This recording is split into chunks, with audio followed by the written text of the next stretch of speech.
Merhaba güzel arkadaşlar, nasılsınız? Kanalımızda hoş bulduk sizler arkadaşlar. Umarım ki çok iyisiniz.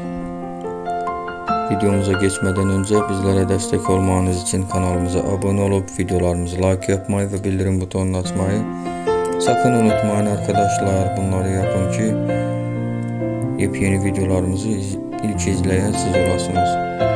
Evet arkadaşlar, geçelim videomuza. Bugün de sizlere yepyeni bir aşk videosu takdim edeceğiz.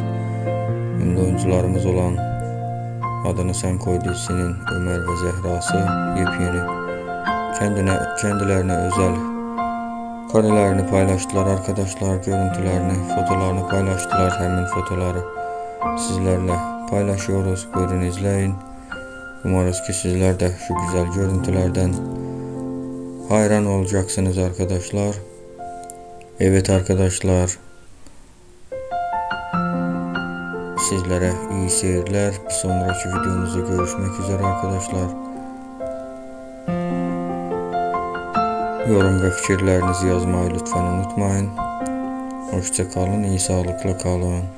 Sizler de şu güzel oyuncularımızı daima kanalımızda izlemek istiyorsanız kanalımızı takip etmeyi